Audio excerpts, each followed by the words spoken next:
Des médecins marocains venus découvrir Israël grâce à l'Institut Raphaël, fondé en France par le docteur Toledano. Cette maison de l'après-cancer prône une médecine intégrative, un voyage haut en couleur aux aires initiatiques. Récit en images de Mathieu Windig.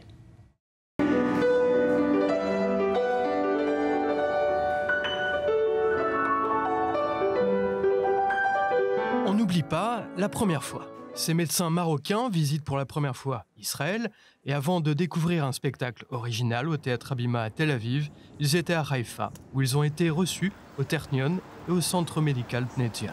Débarquer de Casablanca directement à Jérusalem, c'est vraiment la consécration de ce voyage.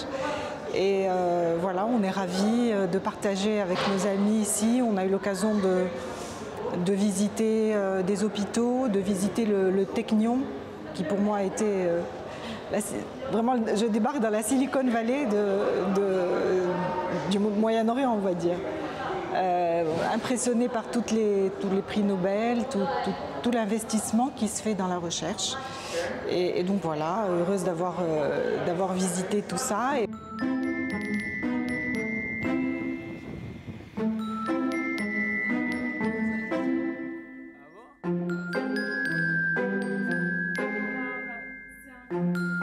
Donc c'est notre première fois en Israël. Bien sûr, on est là grâce aux accords d'Abraham qui ont été signés en 2020.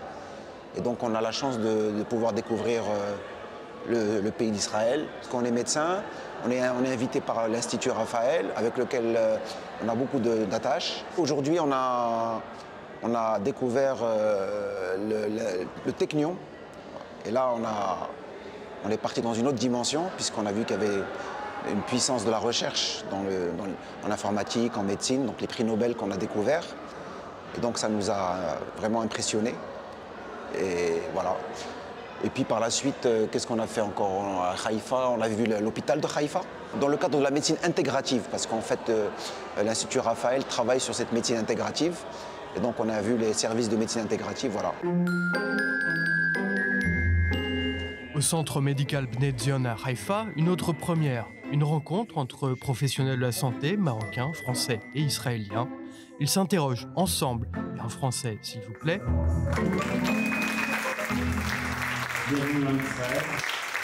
sur la médecine intégrative. Quelle est la place des métiers autres que les médecins, les infirmières et les aides-soignantes, comme les hypnothérapeutes ou les réflexologues? Comment ces professions font-elles face, chacune à leur façon, à la douleur? Ce voyage des premières fois a été rendu possible par l'Institut Raphaël, un centre de soins paramédicaux gratuits fondé par un médecin cancérologue, le docteur Alain Toledano. Raphaël, c'est l'ange de la guérison à l'Institut Raphaël. Des médecins et des soignants, paramédicaux, sophrologues, psychologues, sexologues. On s'occupe des patients de façon globale. Et on va offrir des parcours d'accompagnement pour tous les patients.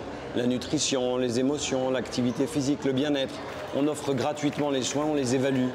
Pour montrer que quand on s'occupe globalement de chaque patient, c'est mieux que si on s'occupait que de la maladie. Et ici en Israël, on a une équipe amie, sœur qui s'appelle Bet Raphaëla, qui fait un programme pour s'occuper de chaque patient atteint de cancer, avec qui on travaille main dans la main. L'Institut Raphaël est né en 2018, peu de temps avant les accords d'Abraham, dont le volet médical est en expansion. Les accords d'Abraham nous ont fait prendre en considération qu'on avait des valeurs de la Méditerranée, des valeurs œcuméniques, quelles que soient nos trois religions du livre. Et depuis les accords d'Abraham, on s'est rapproché de nos collègues et amis marocains et on travaille main dans la main. Et ici en Israël, c'est l'occasion de se retrouver. Et ce soir, les retrouvailles se font sur des airs de violon. L'histoire du peuple juif racontée par des mélodies jouées par Cécile Benz. Le temps d'un violon est un spectacle mis en scène par Steve Suissa. Ce soir, la représentation a lieu au Théâtre Habima. Comme souvent, elle se déroule à guichet fermé. Je m'appelle Chaim Lipski. Et vous? Primo Levi.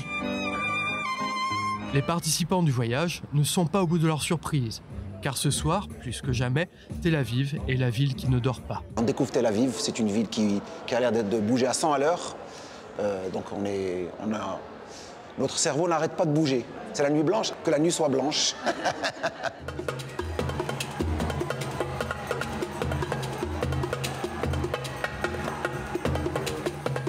Enfin, tout comme de nombreux chefs d'État avant eux, Les voyageurs, avant de retourner au Maroc ou en France, plantent un arbre dans la forêt de Ben Shemen, comme pour achever leur initiation.